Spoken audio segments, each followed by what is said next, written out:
검을 칼집에 꽂지 말라라는 제목으로 말씀 증거하도록 하겠습니다. 사도 바울이 에베소 교회 성도들을 향해서 강력하게 명령을 하나 했어요. 그것이 뭐냐면 하나님의 전신갑주를 입어라. 하나님의 전신갑주를 입어라. 왜? 이 세상이 험하거든요.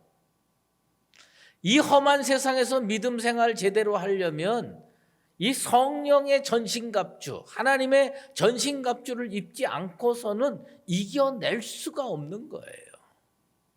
우리는 신앙생활을 너무나 안이하게 생각하는 경향이 있습니다. 영적 전쟁은 어느 순간에 일어나는 거다. 아닙니다.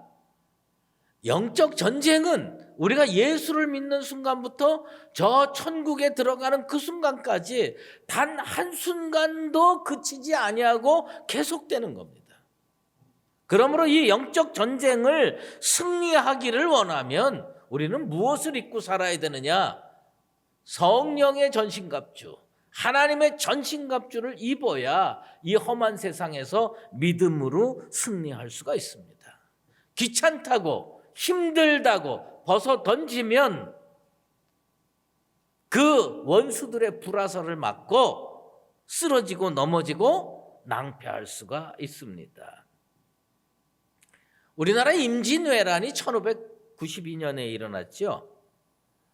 그 1592년 8월 달에 한산도 앞바다에 그 일본 배와 또 이순신 장군의 배가 한산도 앞에서 싸웠답니다. 그런데 그 이순신 장군은 적은 배를 가지고 그 일본의 많은 배들을 대적을 해야 했기 때문에 그 유명한 하깃진이라고 하는 항날개를 쫙 펼친 것 같은 그 전법을 사용해 가지고 한산 대첩을 승리로 이루었죠. 그래서 그 외적 9,000명이 수장이 됐어요. 바닷물에 빠져 죽었지요. 그 다음에 4,000명 정도를 포로로 잡았다고 합니다. 그 한산 대첩을 여러분에게 설명하려고 하는 것이 아니라 이순신 장군이 그 전쟁을 정말 목숨 걸고 피땀 흘리면서 막 하다가 이제 전쟁이 다 끝났어요. 한산 대첩이 승리로 끝났어요. 얼마나 힘들었고 얼마나 땀이 많이 났으며 얼마나 피곤했겠습니까? 그래서 그 한산도 앞바다에 조그만 섬에 올라갔대요. 혼자.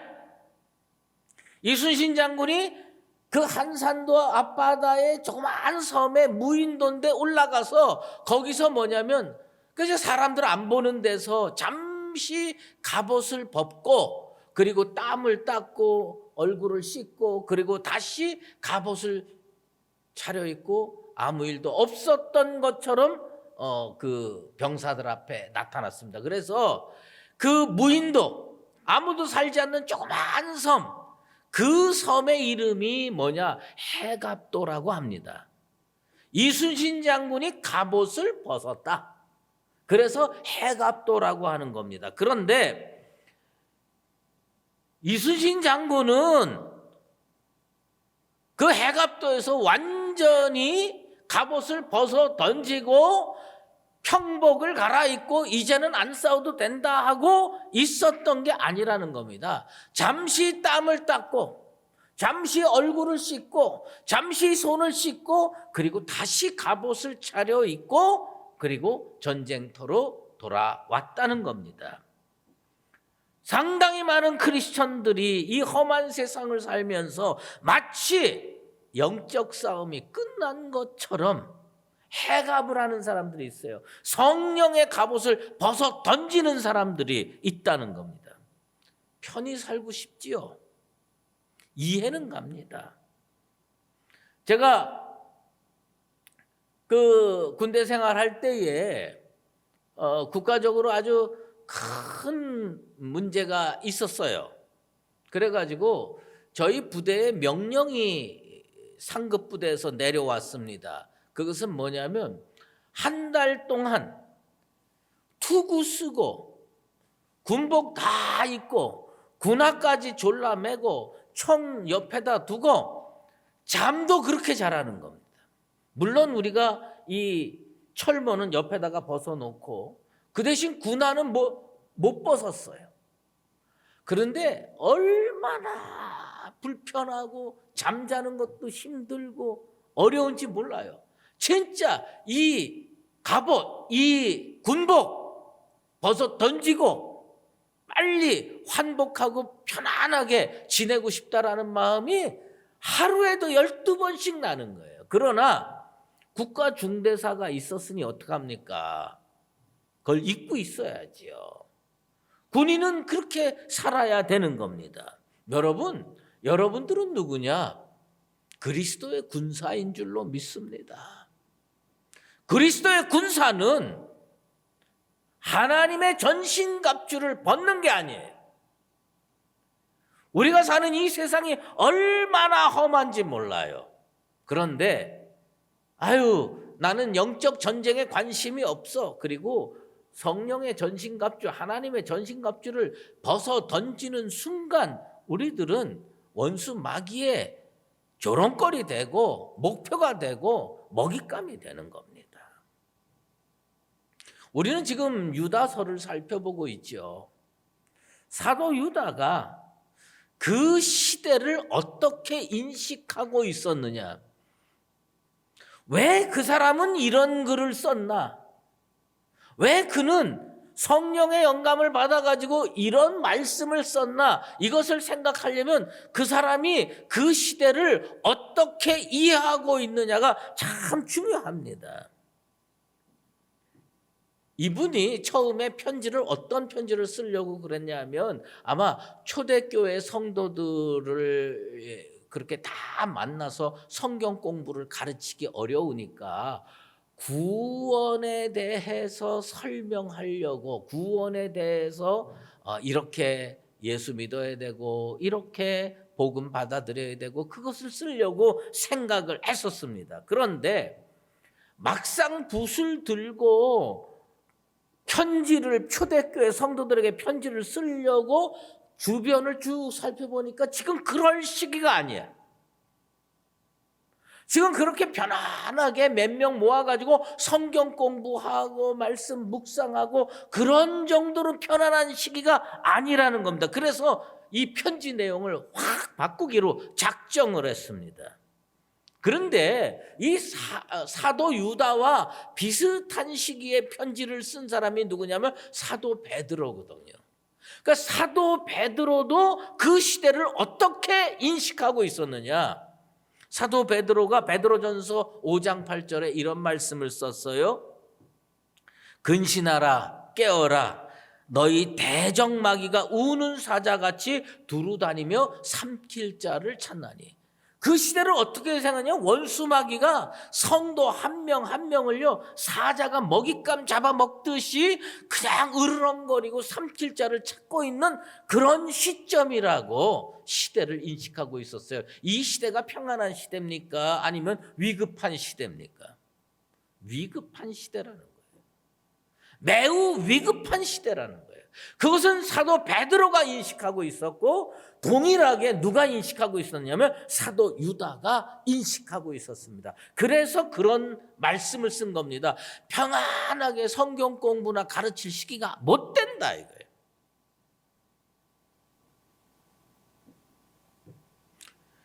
교회를 이끌어 가다 보면요 마음속에 항상 두 가지 단어가 싸움을 합니다.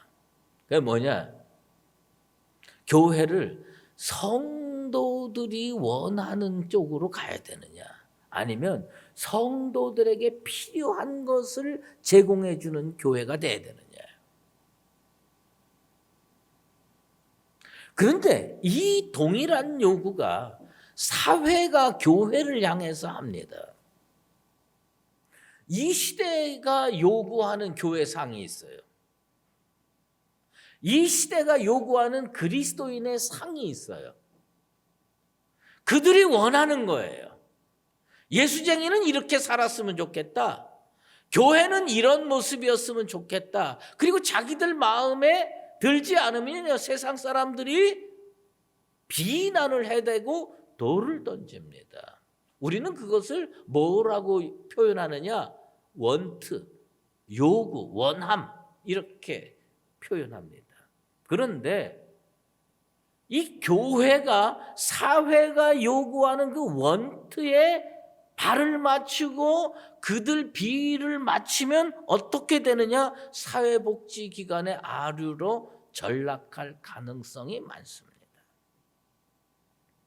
우리가 가지고 있는 재물, 우리가 가지고 있는 능력이 그들 요구를 다 채워줄 수가 없어요. 지금 정부가 그 수조 원 되는 세금을 가지고 백성들에게 돈을 척척 나누어 주듯이 교회가 주변 사회에 어렵고 힘든 사람들한테 척척 나누어 줄 능력이 있는 게 아닙니다. 그거 흉내 내면 이 교회는 며칠 못 가서 다 문 닫아야 됩니다. 뱁새가 황새를 쫓아가는 형국이 될 수가 있어요. 우리는 없는 가운데서도 손을 펼쳐야 되고 이웃을 품어야 되고 그들을 도와줘야 되는 건 맞습니다. 하지만 이게 본질이냐라고 하는 것은 다른 겁니다. 교회나 성도나 마찬가지예요.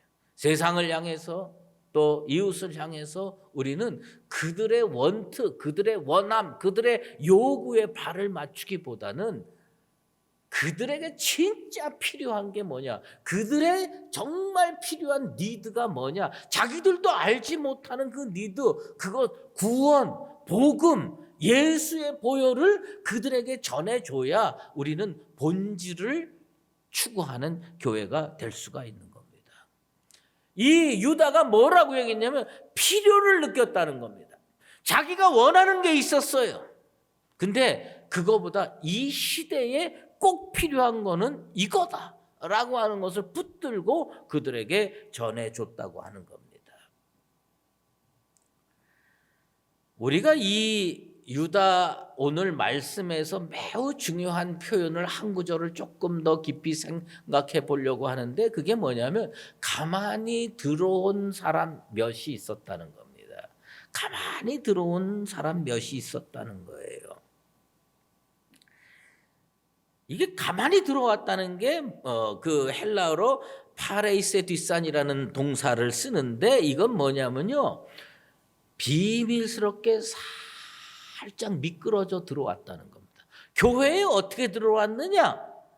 아무도 모르게 그 사람이 들어왔는지 안 들어왔는지 모르는데 어느 날 쏙 들어와 있다는 겁니다. 썩은 사과 같은 존재라는 거예요. 근데 여기 이게 이 표현을 왜 우리가 주목을 끌어야 되느냐? 이 비슷한 표현이 사도 바울도 사용을 했고 베드로도 사용을 했고 유다도 사용을 했습니다. 사도 바울이 가만히 들어온 거짓 형제가 갈라디아 교회에 있었다는 겁니다. 그리고 베드로는 뭐라고 그랬냐면 가만히 끌어들여라는 표현을 사용을 했어요. 그리고 유다는 가만히 들어왔다라고 표현하고 있습니다. 그런데 베드로하고 유다가 이런 비슷한 표현을 했는데 시기의 차이가 있어요.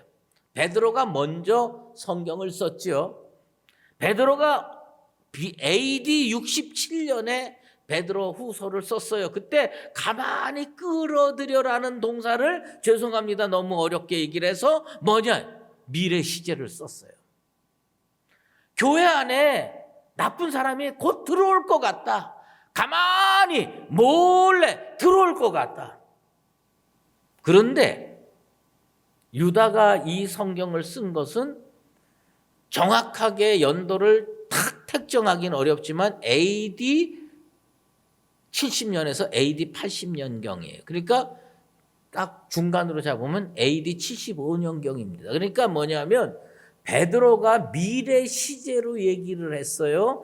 들어올 것 같다. 악한 사람들이 교회 안에 들어올 것 같다라고 하는 걸 미래 시제로 얘기를 했어요. 그런데 유다가 썼던 건 AD 75년에 8년 사이에 어떻게 교회 환경이 바뀌었느냐? 들어왔다.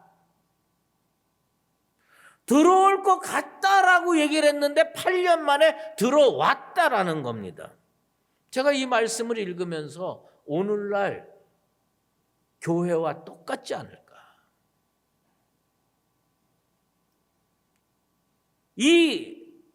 우리가 지금 신앙생활하는 이때는 어떤 거냐? 진짜 이단들이, 원수 마귀들이요, 미끄러져 교회를 들어옵니다. 비밀스럽게 들어옵니다. 여러분, 그 예수님께서 요한복음 10장 1절 2절에서 그 말씀을 하셨습니다. 뭐냐면 선한 목자는 정문으로 들어와요. 근데 악한 자들은 다 옆문으로 들어오고 뒷문으로 들어오는 거예요. 다른 데로 들어오는 건 다 절도고 강도고 도둑이에요. 근데 교회를 어떻게 들어오느냐? 뒷문으로 들어와요. 등록했는지도 모르는데 우리 교회 안에서 요직들을 차지하고 제일 믿음 좋은 것 같아. 전도도 제일 잘해. 헌금도 또 많이 해. 그 사람들이 믿음이 좋은가 보다. 그런데 그 사람들에 의해서 교회가 좀먹어 들어가고 침투되고 그리고 상황이 급변하게 된다는 겁니다. 다시 반복해서 말씀드릴게요. 베드로가 베드로 후서에서 미래 시제로 얘기를 합니다. 가만히 끌어든다. 가만히 악한 사람이 들어올 것 같다라고 예언했는데 8년 만에 교회 안에 들어왔습니다. 그리고 그 사람들이 교회를 다 뒤집어 엎는 거예요. 그게 초대교회 때도 그랬고, 그래서 유다가 이거 그냥 있으면 안 되겠다. 그리고 우리 주 예수 그리스도를 부인하는 자들과 힘써 싸우라고 명령하는 겁니다. 오늘날 한국교회가 꼭 이 짝이에요. 교회 안에 예수 잘 믿는 것 같은데 원수 마귀의 끈앞불들이 얼마나 많은지 몰라요. 그래서요, 우리 교단에서도 그 이단으로 끌려간 교회가 수십 개가 넘습니다. 산옮기기, 그들이 와서 목회자를 공격하고 장로들을 공격하고 교회 재정을 문제 삼고 다 뒤집어 엎어요. 그래가지고 교회를 끌고 가가지고선 원수마귀에다 갖다 바칩니다. 그런 현상이 지금도 일어나고 있어요. 원수마귀는요, 우리와의 영적 전쟁을 그만둔 적이 없습니다. 세상에는요, 이 하나님의 교회, 하나님의 공동체를 멸망시키는데 목숨 거는 사람들이 있어요. 그 대표적인 사람이 느헤미야서에 나오는 산발락과 도비아 같은 사람들입니다. 이 산발락과 도비아 같은 사람들은요, 언제 화를 내느냐? 교회가 잘 되면 화를 내. 하나님의 공동체가, 하나님의 성벽이 딱 쌓여지면 화를 냅니다. 교회가 잘 되는 것 같으니까 이 시대, 우리가 살아가는 시대에 교회에 덜 던지고 싶어서 별별 욕을 다 하는 사람들이 부지기수로 쌓여 있습니다. 그런데 그들이요, 결국은 나중에 정책을 외곽에서 비난하는 것을 뛰어넘어서 나중에 어떻게 하냐? 저 쳐들어가야 되겠다. 느헤미야 4장 8절에 이런 구절이 나옵니다. 예루살렘으로 가서 치고 그것을 요란하게 하자. 산발락과 도비아가 세운 전략이 뭐냐? 바깥에서 아무리 얘기해도 소용이 없거든. 그러니까 어디로 치고 들어가냐? 예루살렘 안으로 치고 들어가는 거예요. 교회 안으로 치고 들어가는 거예요. 교회 안에 들어와서 그것을 요란하게 만들고 발칵 뒤집어 놓고 송두리째 완전히 전복시키려고 하는 것이 산발락과 도비아의 정책이에요. 그런데 오늘날 그런 산발락과 도비아 같은 인생들이 이 사회 속에 많다고 하는 겁니다. 사탄의 세력은 하나님의 교회를 무너뜨리기 위해서 혈안이 되어 있음을 우리는 잊어먹으면 안 됩니다. 비방하다가 안 되면 끈앞풀들을 교회에 침투시켜서 교회에 혼란에 빠뜨리고 전복시키려고 하는 겁니다. 느헤미야가 그 방해꾼들 간악한 계력에 대처하는 법을 3가지로 정했습니다. 느헤미야의 그 전략 중에 하나는 뭐냐면 그 4장 9절에 보면 제가 번역한 건데 그럼에도 불구하고 기도하자. 영어 성경을 보면 Nevertheless pray to God. 하나님 앞에 그럼에도 불구하고 기도해야 되는 겁니다. 여러분, 상황이 좋을 때 기도하는 건 누구나 할 수 있어요. 기도는 언제 해야 되느냐? 상황이 어려울 때 더 기도하는 우리 성도들 되기를 주의 이름으로 축원합니다. 상황에 휘둘리지 않고 먼저 하나님께 기도하는 것, 이게 느헤미야의 전략이었어요. 그 다음에 2번째로는 뭐냐? 그는 한 손에 칼을 들고 한 손에 연장을 들고 사명을 감당했습니다. 우리는 어떻게 사명을 감당했냐? 오른손으로 일하고 왼손으로 성령의 검을 들고 있어야 돼요. 성령의 검을 들고 주의 일을 하는 나와 여러분 되시기를 주의 이름으로 축원합니다. 이 산발락과 도비아가요, 느헤미야를 끌어다가 죽이기 위해서 10번이나 우리한테 와야 된다고 요구를 합니다. 우리한테 와. 그걸 1번, 2번에서 거절하면 안 하는 게 아니에요. 10번이나, 성경에 10번이나 우리에게 말하기를 너희가 우리에게 와야 하리라 라고 말했다는 겁니다. 그 다음에 3번째, 느헤미야가 가지고 있는 그 원수 마귀를 대적하는 전략 중에 이게 가장 중요하다. 그게 뭐냐? 하나님이 우리를 위하여 싸우시리라. 이 믿음 가져야 돼요. 교회는 어떤 믿음을 가지고 살아야 되냐? 하나님이 우리와 함께 하실 줄로 믿습니다. 하나님이 우리와 함께. 그래서요, 이 느헤미야가 그 예루살렘 성벽을 쌓는 하나님의 종들에게 이렇게 뭐냐? 주를 기억하고 싸우라. 주님이 우리와 함께 하시는 걸 여러분 믿으시게 되기를 바랍니다. 그리고 여러분 일상을 극복해내십시오. 그러면 주님이 함께함을 매일매일 체험하게 될 줄로 믿습니다. 오늘 설교 제목을 어디서 잡았느냐 하면 찬송가 359장 3절에서 잡았습니다. 이 유다서를 묵상하면서 찬송을 부르면서 이 제목을 잡았는데 그 3절의 9절, 내 손에 든 검을 꽂지 말아라. 검을 어디에 칼집에다가 꽂으면 일 안 하겠다는 거예요. 예수 제대로 안 믿겠다는 거예요.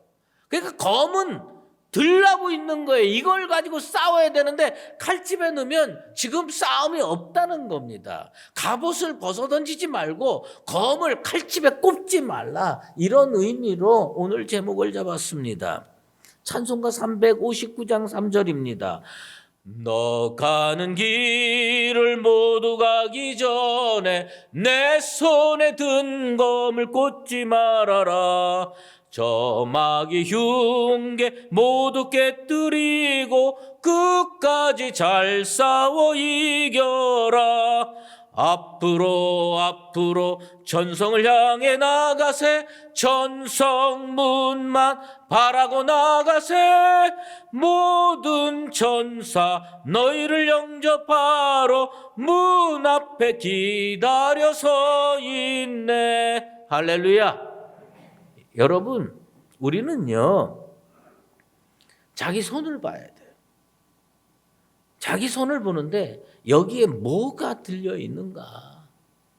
여기에 성령의 검이 들려 있게 되기를 바랍니다. 영적 싸움이 끝나지 않았는데 하나님의 전신갑주를 벗어 던지고 영적 싸움이 진행 중에 있는데 성령의 검을 내려놓고 있다는 것은 그건 패망의 길로 간다는 얘기입니다. 느헤미야가 예루살렘 성벽을 쌓으면서 한 손에 칼을 들고 한 손에 연장을 들어라. 우리는 예배 어떻게 드려야 되는 줄 아십니까? 한 손에 성령의 검을 들고 한 손에 성경책 들고 예배 드리는 거예요. 주의 일 어떻게 해야 되느냐? 한 손에 성령의 검을 들고 그리고 맡겨진 사명의 일을 하는 겁니다. 그래야 승리할 수가 있는 겁니다. 그리스도인은 천국 갈 때까지 성령의 갑옷을 벗으면 안 됩니다. 아무리 어려워도 기도해야 돼요. 이 기도하는 것이 성령의 검을 드는 겁니다. 아무리 어려워도 주의 일을 해야 되고 예배는 드려야 되고 그것이 성령의 검을 드는 겁니다. 싸우는 겁니다. 사랑하는 성도 여러분, 여러분은 뭘 들고 계십니까? 돈 들고 계세요? 권력 들고 계세요? 그거 여러분의 인생을 지켜주지 못합니다. 우리 주님은 우리에게 성령의 검을 들라고 합니다. 성령의 검을 들고 칼집에 꽂지 마시고 검을 들고 한 손으로 사명을 감당하고 예배를 감당하고 헌신하면서 이 험한 세상에서 믿음으로 승리하며 걸어가는 나와 여러분 되시기를 예수 그리스도의 이름으로 축원합니다. 기도하겠습니다. 하나님 아버지, 내 손에 든 검을 꽂지 말아라. 주께서 명령하셨습니다. 끝까지 잘 싸워 이기려면 검을 들고 있어야 됩니다. 베드로 사도로부터 유다 사도까지 8년밖에 안 됐는데 초대교회에 악한 사람이 들어올 것 같다, 원수마귀가 들어올 것 같다라는 예언이 8년 만에 교회 안에서 그대로 이루어져 가만히 들어온 몇 사람 때문에 교회가 뒤집어지고 문제가 생기고 요란하게 되었습니다.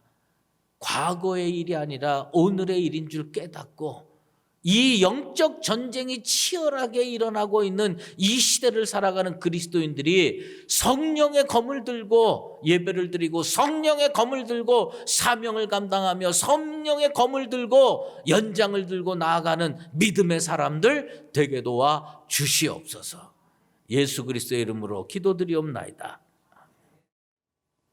이제는 우리 구주 예수 그리스도의 은혜와 하나님 아버지의 극진하신 사랑하심과 성령의 인도하시고 교통하심이